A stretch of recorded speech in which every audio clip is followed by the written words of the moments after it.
The bridegroom was not coming, and the whole of London had come to watch. Miss Cordelia Fane stood at the altar of St. George's in her mother's remade wedding gown, and she had known for some minutes now, with the terrible animal certainty that arrives before the mind will permit itself the words, that Lord Ashcombe was not going to appear. The organ had played the processional twice. The bishop had cleared his throat 3 times. The great church, packed to its gilded rafters with the flower of London society, had passed through its phases like a fever.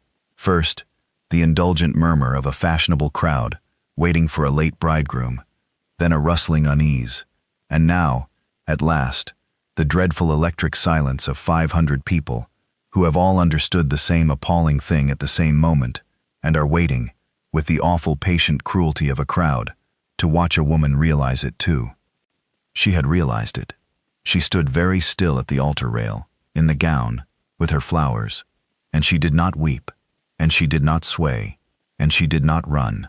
She simply stood, white to the lips, and let the truth arrive, that Frederick, Lord Ashcombe, to whom she had been betrothed for 8 months, whom she had believed she loved, and had certainly believed loved her, was not coming to marry her, had jilted her at the altar of St. George's, in front of the whole of the ton, and had chosen to end it not with a letter, not with a word, but with an absence, in public, in the cruelest and most complete humiliation a man could visit on a woman. She would learn the reason later.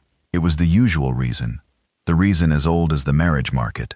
A richer bride had come available at the last, a Miss Pettigrew, with £60,000 and a manufacturing fortune, and Lord Ashcombe, whose estates were mortgaged and whose creditors were pressing, had done the arithmetic and made the calculation and thrown Cordelia over for the larger sum, and had not even had the decency to tell her, because to tell her would have meant a scene, and this way was tidier for him, whatever it cost her.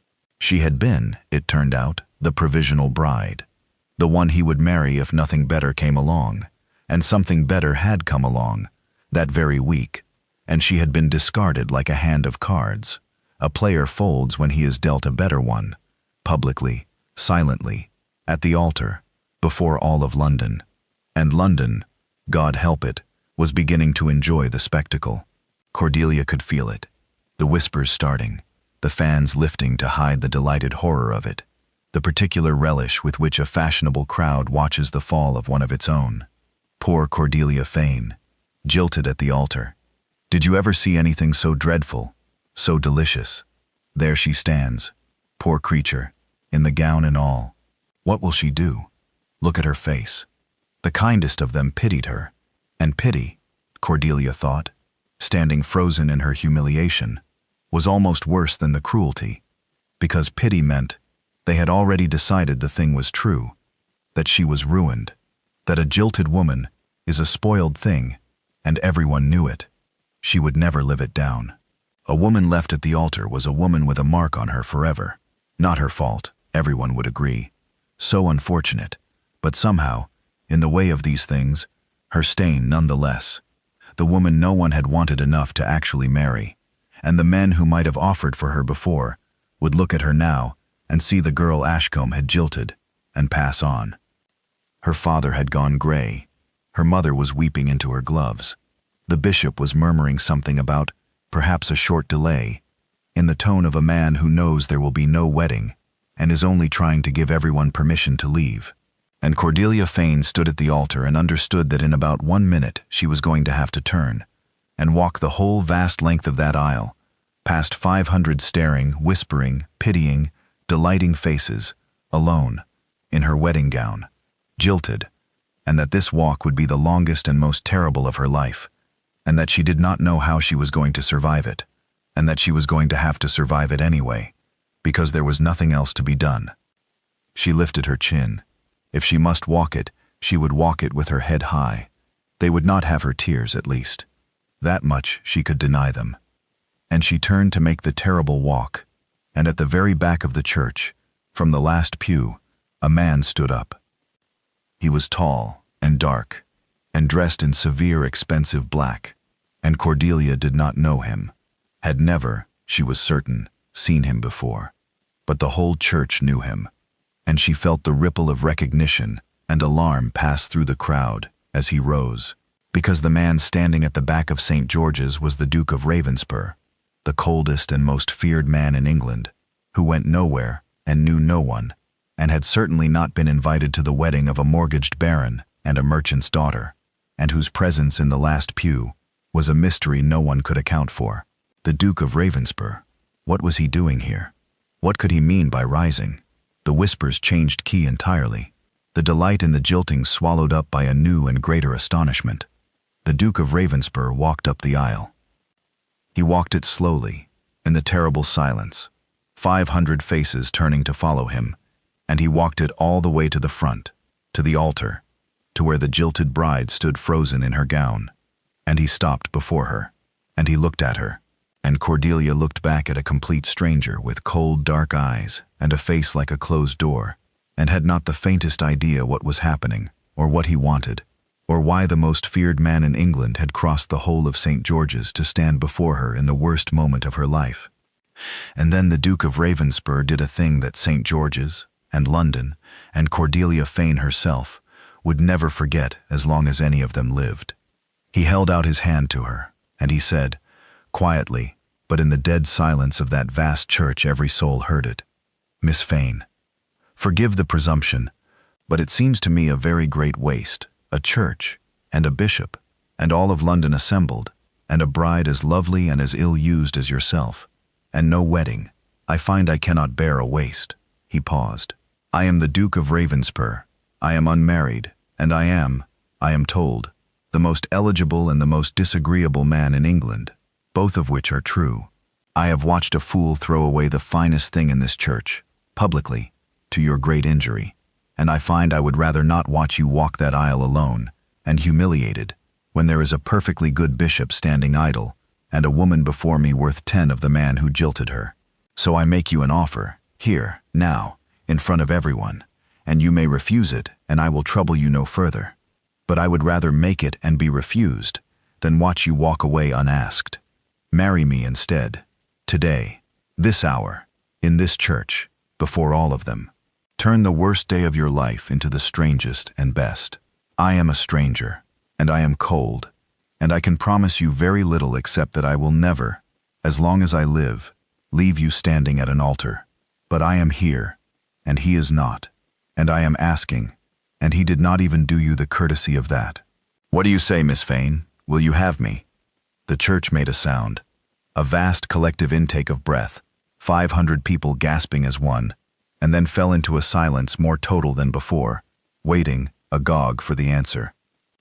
And Cordelia Fane, jilted and humiliated and standing in her gown before all of London, looked at the cold stranger holding out his hand, and thought that she had gone mad, or he had, or the whole world had, and that she had perhaps 3 seconds to make the most consequential decision of her life, with no information and no time, and the eyes of the entire ton upon her. She should have said no. Every rule of sense said no. One did not marry a stranger. One did not marry the most feared man in England on 10 seconds acquaintance in the middle of one's own jilting. One did not leap from the frying pan of a mercenary baron into the fire of a cold and terrible duke, about whom one knew nothing but his fearsome reputation. Sense screamed no. But Cordelia Fane was not, in that moment, in possession of her sense. She was in possession of something older and truer, the raw survival instinct of a creature offered, in the very jaws of destruction, an impossible escape. And she looked at the 2 roads in front of her with terrible clarity. On the one road, the long walk down the aisle alone, the ruin, the pity, the mark she would carry forever, the girl Ashcombe jilted, a spoiled thing, unmarriageable, finished at 22. On the other road, a stranger's cold hand, a mystery, a terror, but also the room reversed, the pity transformed in an instant into astonishment, the jilting swallowed whole by a far greater story. Not the girl Ashcombe threw away, but the girl the Duke of Ravenspur rose from the last pew to claim. It was not sense, but it was salvation, of a kind. And Cordelia Fane had about 2 seconds left, and she made her choice, and it was the choice of a woman who would rather leap into the unknown than walk the known road to certain ruin. "There is something you should know first," she heard herself say, her voice steadier than she could believe. "Before I answer, Your Grace, because if we are to begin, we will begin honestly, whatever else we are. I do not know you. I am not in love with you. I could not be. I met you 30 seconds ago. An hour ago, I believed myself in love with the man who has just proved he never loved me. So my judgment in these matters is plainly worthless. If I take your hand, I take it not out of love, but out of the wreckage, out of the refusal to walk that aisle alone, out of a mad, wild gratitude to the only person in this church who did not come to watch me fall. That is the truth of what I would be marrying you with, not a maiden's heart, a survivor's bargain. If that is not enough for you, if you wanted a bride who adored you, then withdraw your hand now, and I will walk the aisle alone, and think well of you forever for the offer. But I will not begin a marriage with a lie, not even to escape this, because I have just seen where lies at the altar lead, and I would rather face the whole of London's pity than start my life pretending a love I do not yet feel. So, that is my honesty. Do you still want me, Your Grace, knowing I come to you with nothing but a broken day and an open question?"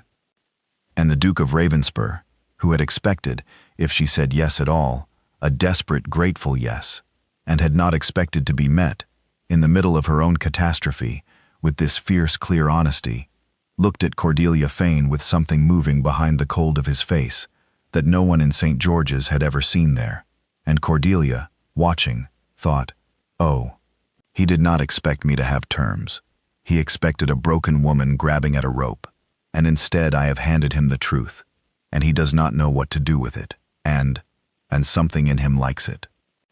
"Miss Fane," the Duke of Ravenspur said, and his cold voice had changed, warmed by a single degree that in such a man was an earthquake. "That is the most honest thing anyone has said to me in a decade, and you have said it standing in the ruins of your own wedding, to a stranger you have every reason to distrust, and I find it recommends you to me 100 times more than any maiden's adoration could have. I did not offer for a heart. I have no use for adoration. I have been adored for my title by a great many women, and it is worth nothing. I offered for you, the woman I have watched stand straight through the worst hour of her life, and refuse to weep for the crowd, and who now, offered rescue, stops to insist on honesty before she will take it. That is not nothing, Miss Fane. That is everything I did not know I was looking for. So yes, I still want you, knowing you bring me no love, only truth, and a broken day, and an open question, because truth and an open question are a far better foundation for a marriage than the false love your baron swore you, and I would rather build on your honest nothing than on any other woman's pretty lie. Take my hand, not because you love me, because you are brave, and I am here, and we will find out the rest together, honestly, for the rest of our lives. Will you?" And Cordelia Fane, in her gown, in the silence, before all of London, put her hand into the cold hand of the Duke of Ravenspur, and the church erupted. They were married within the hour, by the same bishop, in the same church, before the same 500 witnesses, who had come to see a scandal and were treated instead to the most astonishing wedding of the decade, and who would dine out on the story for years. It was a strange ceremony, performed for a stranger's hand, but it was legal, and it was binding, and by the time Cordelia walked back down the aisle, it was on the arm of the Duke of Ravenspur, and the whole meaning of the day had reversed. She had entered the church, the provisional bride of a mortgaged baron. She left it the Duchess of Ravenspur, wife of the richest and most feared man in England, and the walk down the aisle that she had dreaded as the longest and most humiliating of her life became, instead, a triumph. For London does not pity a duchess, and the pity that had been gathering to bury her transformed, in the space of an hour, into a wild, breathless envy. And the whispers that had said, "Poor jilted Cordelia," now said, "Did you see?" He rose from the last pew. He claimed her on the spot. The Duke of Ravenspur of all men. Oh, that poor fool Ashcombe. He threw away a woman a duke wanted. And Cordelia understood that whatever else came of this mad bargain, she had at least been spared the one fate she could not have borne, which was to be the object of London's pity. But the question that consumed her, that consumed all of London, was why? Why had the Duke of Ravenspur, who went nowhere and knew no one, been sitting in the last pew of her wedding at all? He had not been invited. He had no connection to her family, or to Ashcombe's. His presence there was an impossibility, and yet there he had been, in exactly the right place, at exactly the right moment, to change her whole life, and Cordelia, riding away from the church beside her cold stranger of a husband, found she could not rest until she knew. She asked him that evening, in the vast unfamiliar drawing room of Ravenspur House, where the two of them sat as married strangers with the whole strange weight of the day between them. "You will tell me now," she said, "why you were there, in the last pew. You were not invited. I have checked the list. It is the sort of thing one does on one's wedding night, when one has married a stranger and has nothing else to occupy one's mind. You had no reason to be at my wedding, and yet you were there, precisely placed to save me. That is not chance, Your Grace. A man does not happen into the last pew of a stranger's wedding. You came on purpose. Why? What did you know?" The Duke of Ravenspur was quiet for a long moment, and then, because he had made honesty the basis of their strange bargain, and would not begin by breaking it, he told her. "I knew that Ashcombe was going to jilt you," he said. Cordelia went very still.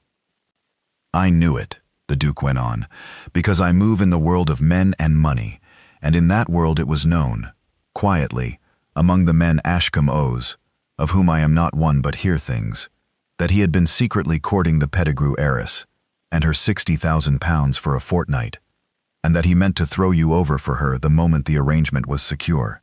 I heard it 3 days ago, and I was faced with a difficulty of conscience, Miss Fane, Cordelia, because it was not my business, and I do not meddle, and a man who goes about warning strange young women that their betrotheds are scoundrels is a man who is soon horsewhipped for his trouble, and disbelieved besides. You would not have believed me. No woman in love believes a cold stranger who tells her 3 days before her wedding that her bridegroom is false. You would have thought me mad or malicious, and married him anyway, and been miserable. So I could not warn you, but I could not either simply do nothing, could not sit in my house and let a scoundrel humiliate a woman at an altar without lifting a hand.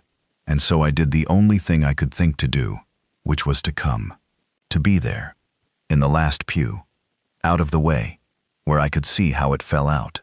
If Ashcombe came and married you, I would have left, and you would never have known I was there, and I would have hoped, for your sake, that I had been wrong about him.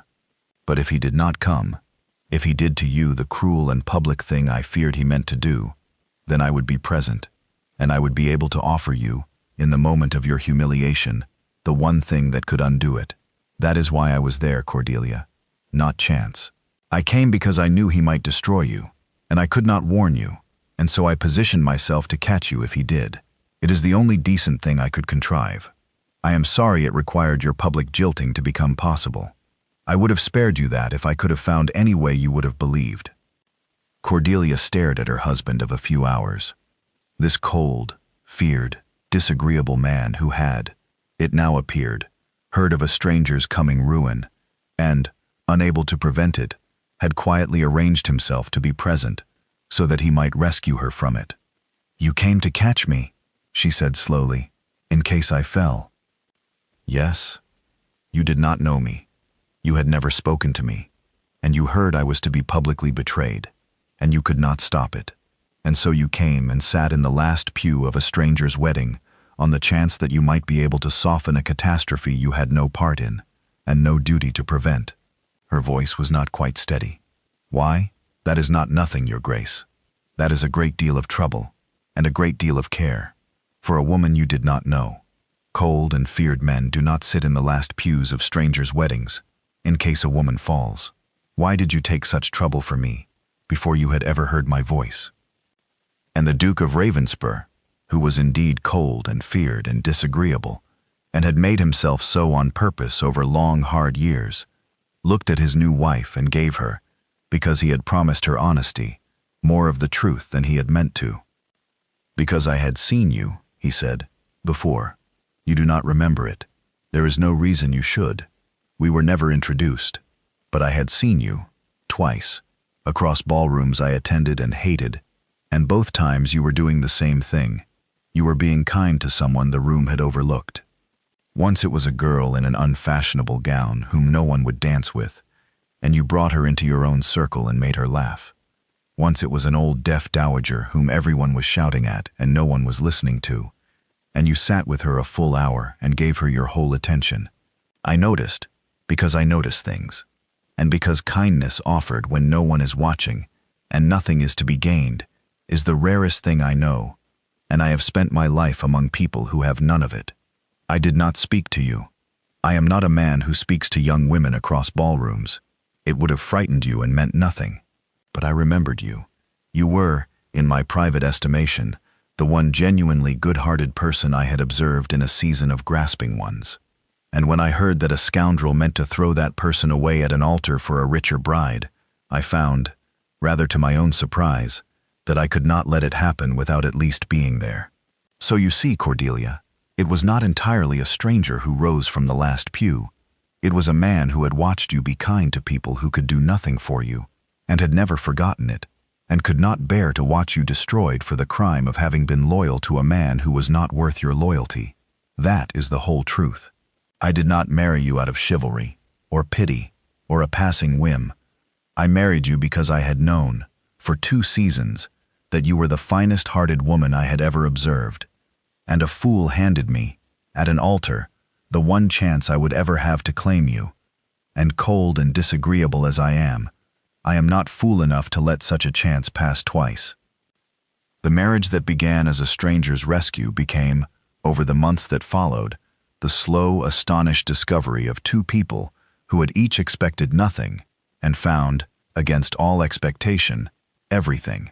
It could not have been otherwise, given how it began. With honesty. Cordelia had refused to marry the Duke with a lie, had insisted, in the ruins of her wedding, that she came to him with no love, only truth, and an open question. And the Duke had accepted her on exactly those terms, wanting the truth more than any counterfeit devotion. And so their marriage started where most marriages only arrive after years, if ever, at complete honesty, with nothing to perform and nothing to pretend, because they had agreed at the outset that there was no love to counterfeit, and therefore no reason ever to lie.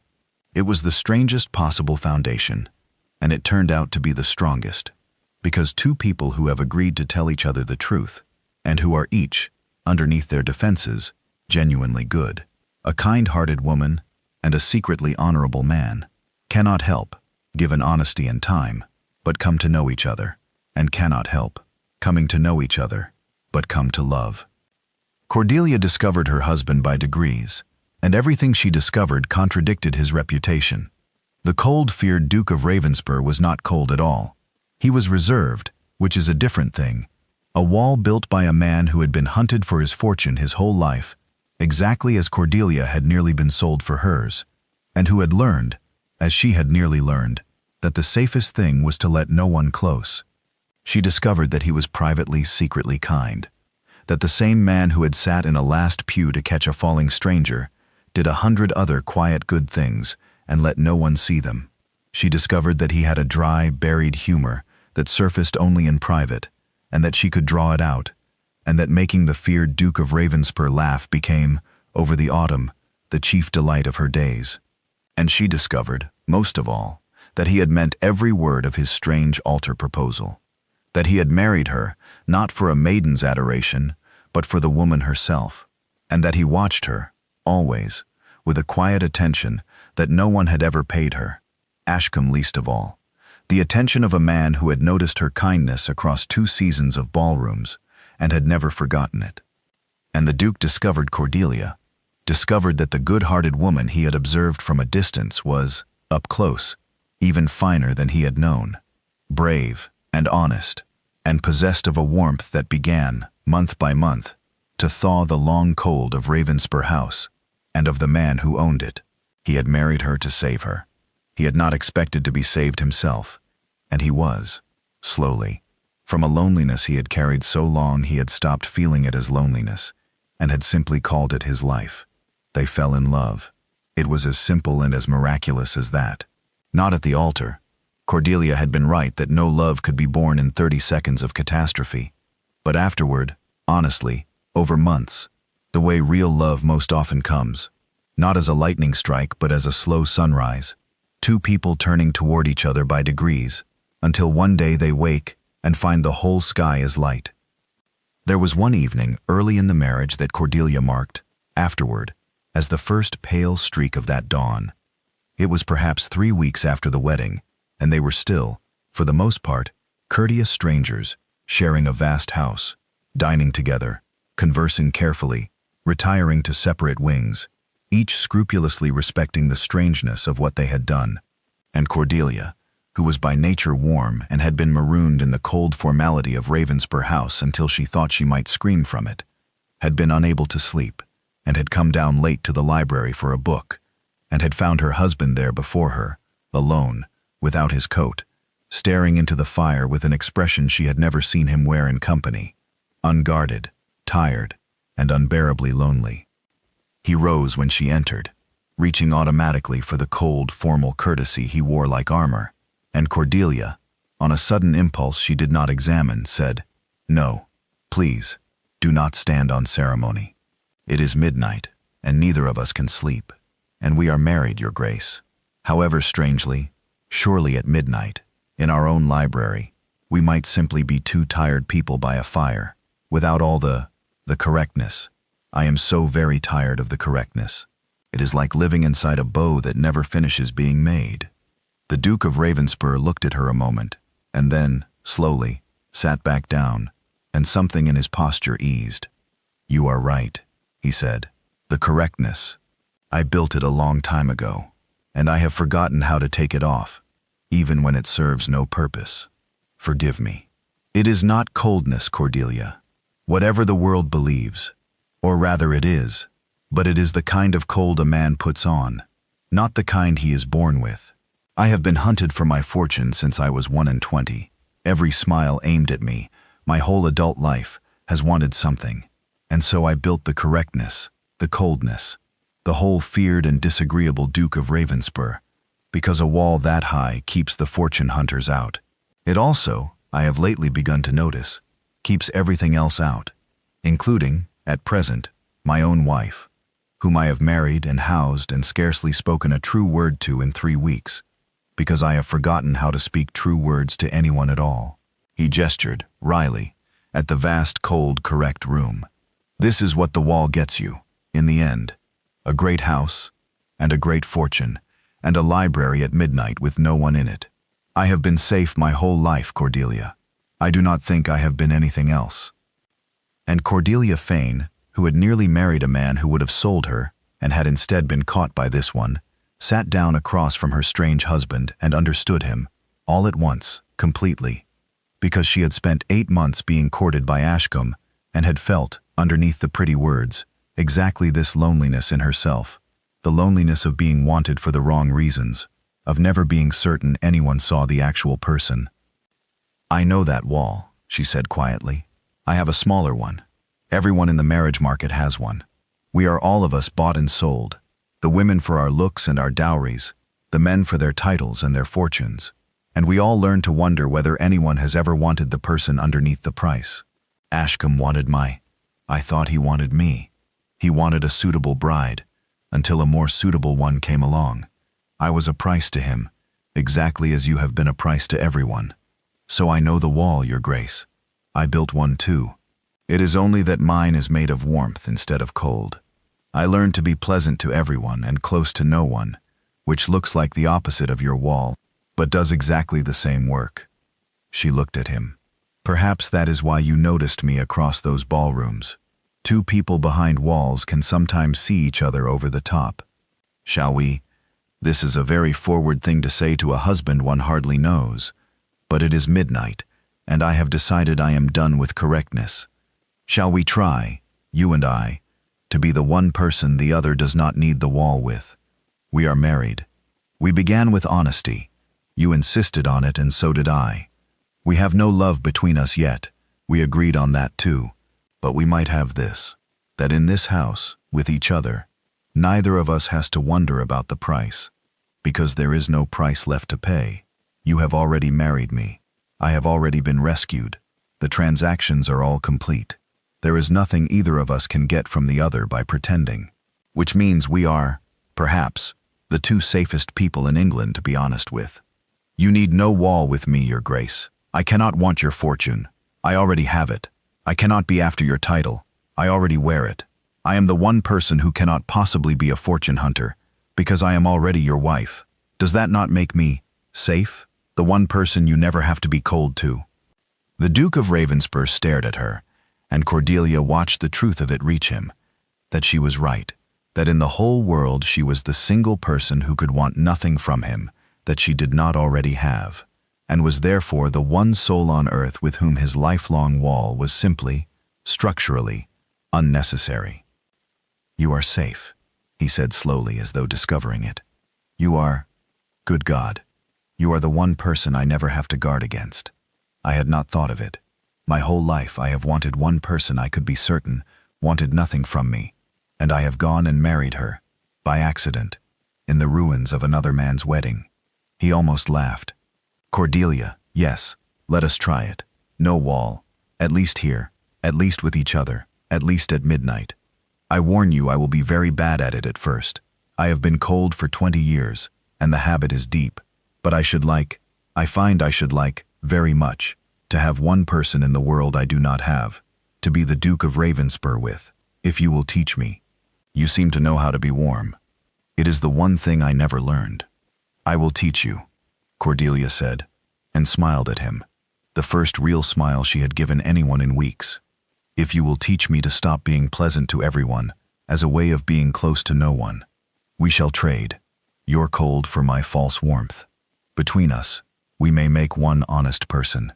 And the Duke of Ravenspur laughed then, really laughed, the sound startling in the cold, correct library, and they sat by the fire until nearly dawn, two strangers taking down their walls one careful stone at a time. And when Cordelia finally went up to bed, she understood that something had shifted, that the sky over her strange marriage had shown, for the first time, the faintest streak of gray that means the dark is not permanent after all, that somewhere beyond it there is light coming. Their first public appearance together, a month into the marriage, completed the reversal of Cordelia's fortunes and taught her something about her husband besides. It was a great ball, the first of the season she had attended since the jilting, and she had dreaded it, had thought of every face that would remember her standing abandoned at St. George's, every whisper. But the Duke of Ravenspur, who almost never went into society, announced that he would escort his Duchess himself, and did. And Cordelia understood, the moment they entered the ballroom on his arm, and the whole room turned, that he had come for exactly this reason, to be seen at her side, publicly, deliberately, so that no one in London could ever again think of her as the jilted girl without thinking, in the same breath, of the Duke who had claimed her. He did not leave her side all evening. He, who was famous for his cold aloofness, who spoke to no one, stood beside his wife, and was attentive, and warm, visibly, unmistakably warm, to her, and to her alone, and let the whole of the ton watch him be it. And Cordelia, who had entered braced for pity, felt the pity die in the room's throat, and turn, before her eyes, into something else entirely, a wondering, envious admiration. The Duke of Ravenspur, whom no woman in London had been able to thaw in 15 years, plainly doted on the wife he had claimed from a last pew. It was the most romantic thing the season had produced, and it swallowed the jilting whole. No one pitied Cordelia Fane any more. They envied the Duchess of Ravenspur, and they were right to. You did that on purpose, she said to him, in the carriage home, her eyes shining. You hate society. You came tonight, and stood by me all evening, and let them all see you. You did it to bury the jilting, to make certain no one could ever pity me again. I did, the Duke admitted. I find I cannot bear that anyone should pity you, Cordelia. You are the least pitiable woman in England. You are brave and good, and you survived a public betrayal with more dignity than most people could summon for a spilled cup of tea. The pity was a lie, and I have a great dislike of lies, and it was in my power to end it, so I ended it. Let them envy you instead. That, at least, is the truth. He paused. I would do a great deal, I am discovering, to spare you pain. a great deal more than I would have believed a month ago. It is a novel sensation for me, caring what becomes of another person's feelings. I find I do not dislike it, though it is most inconvenient, and entirely your fault." And Cordelia, in the dark of the carriage, reached over and took her husband's cold hand, and felt it turn, as it always turned now, to hold hers, and thought that the light beyond the dark was coming faster than she had dared to hope. But before that sunrise was complete, the past came back to test it, in the person of Lord Ashcombe. For Ashcombe's calculation had gone wrong, as such calculations often do. The Pettigrew heiress and her £60,000 had not, it transpired, been quite so available as he had believed.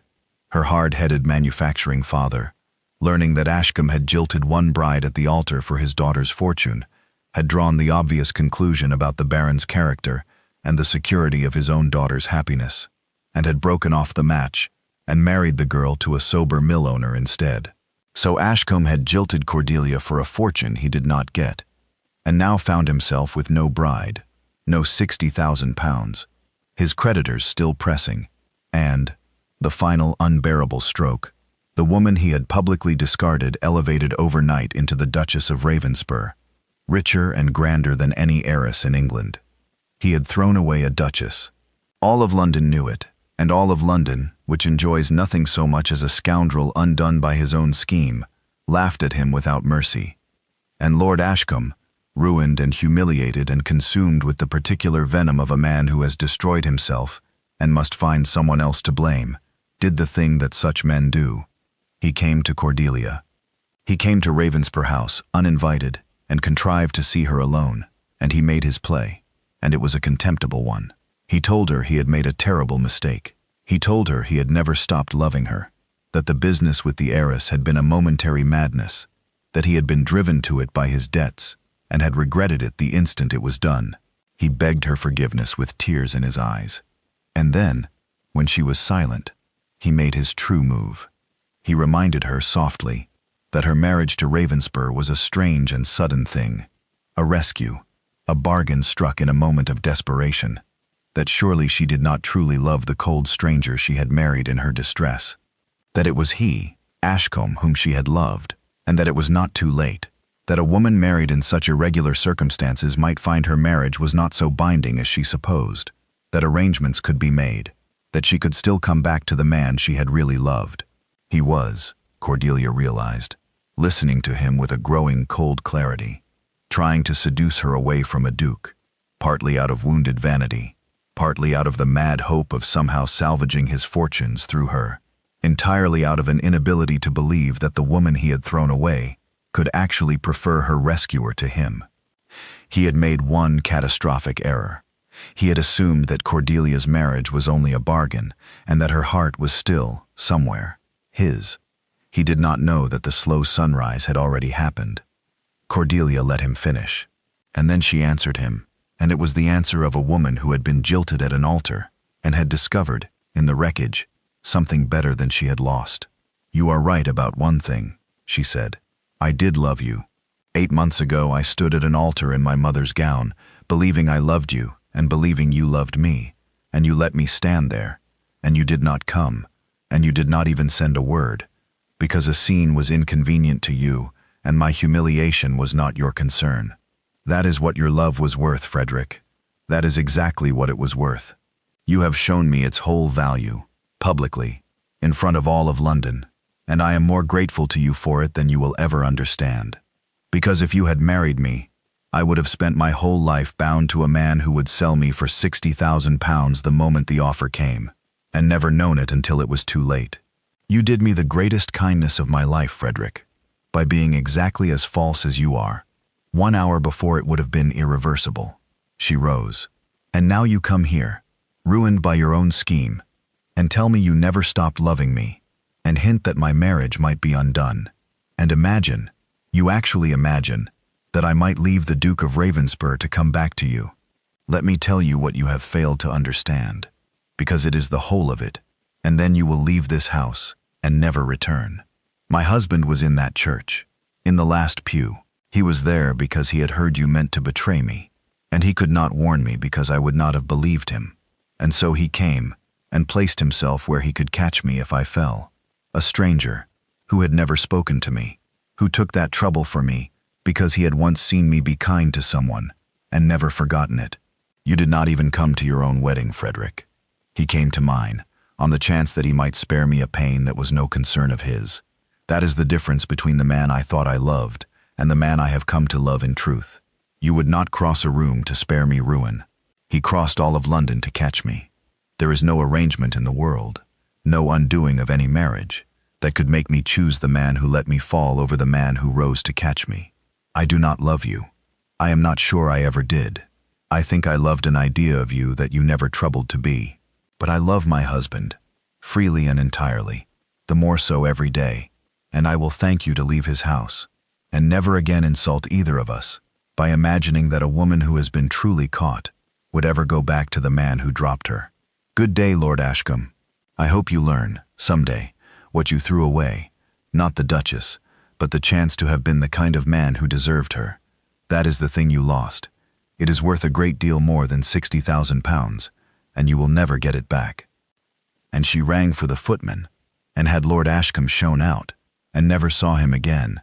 And she stood a moment after he had gone, trembling slightly, and realized, with a quiet wonder, that she had just told him she loved her husband, freely and entirely, and that it was true, that it had been true for weeks, that the slow sunrise was complete, and she had not even marked the exact moment it finished, only that the whole sky was light now, and had been for some time. She turned to find the Duke of Ravenspur standing in the doorway. He had come home, and been told his wife was closeted with Lord Ashcombe, and had come to the drawing-room with his heart in a colder grip than he had felt since his wedding day. For he had fallen in love with Cordelia as helplessly as she with him, and had never dared to say it, precisely because he knew their marriage had begun as her rescue, and could not bear to press a claim on the heart of a woman who might feel she owed him one. And so he had lived these months in the same exquisite restraint as every honorable man in these tales, loving her and hiding it, terrified that the love he felt was a debt she paid, rather than a gift she gave. And he had come to the drawing-room dreading what he might find, and had arrived in time to hear the whole of it, every word, spoken not to him but to another man, which is the only place the full truth of a heart is ever heard. "You love me," he said. It was not quite steady. "Freely. You told him. You told him you love me freely, the more every day. You did not know I was listening, which means it was true." Cordelia looked at her husband across the room, the cold, feared Duke who had risen from the last pew, who had caught her when she fell, who had loved her in secret all these months, exactly as she had loved him, and she did the bravest and easiest thing of her life. "It was true," she said. "It is true. I married you from the wreckage, Your Grace, with no love in it, only truth and an open question. I told you so at the altar, and I would not lie to you then, and I will not lie to you now. But the question has been answered, slowly, over all these months, and the answer is yes. I love you, not out of gratitude, not out of the bargain, not because you rescued me. I have just this hour proven to myself that I could refuse a man I once loved without a qualm, so I know my own heart is my own.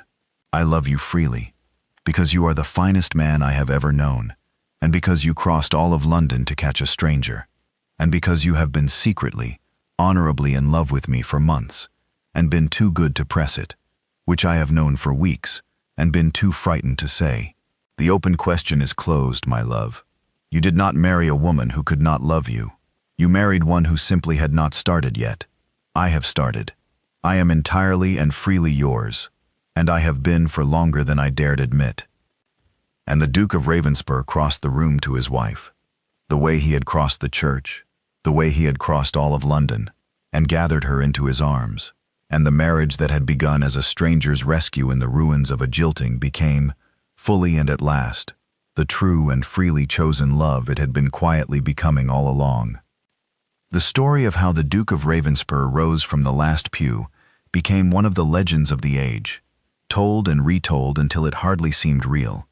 The jilted bride, the cold duke, the impossible altar proposal, the marriage of two strangers that became the great love of both their lives. London never tired of it. And Cordelia, Duchess of Ravenspur, who had stood at an altar and been publicly discarded and had thought her life was ending, lived to understand that the worst hour of her life had been, in disguise, the best. That Ashcombe's cruelty had been the accident that delivered her to the one man in England who would cross a city to catch her, and that if she had it all to live again, jilting and humiliation and terror and all, she would not change a single moment of it, because every moment of it had led to Ravenspur House and the man who rose from the last pew. I used to grieve it, she told her own daughter, many years on, when the girl was old enough to hear the strange romantic legend of her parents' wedding. The jilting. For a little while, even after I was happy, some part of me still ached at the memory of standing in that church and being thrown away in front of everyone. And then one day I understood the truth of it, and the ache went and never came back. The truth is this, my darling. The man who was supposed to love me did not come to the church, and a stranger who owed me nothing did. And that is the whole of what you need to know about love in the end. It is not the vows, or the fortune, or the fine words, or even the feeling. Feelings come and go, and I have felt love for the wrong man and known it was worthless. It is who comes. It is who is there. When you fall, and you will fall, everyone falls. Look and see who rises from the last pew. Not who swore they loved you. Who is actually there, in the moment you fall, reaching out a hand. That is the one who loves you. It may not be the one you expect. It may be a stranger you have never spoken to. But that is the one. Marry the one who catches you, my darling. Not the one who makes the prettiest promises about how he never will. Your father caught me. He had never said a word to me in his life. And he caught me, in front of all of London, when the man who had promised to hold me forever did not even come. I have been grateful every single day since, and I always will be, that I was wise enough, or lucky enough, to take the hand that was actually there.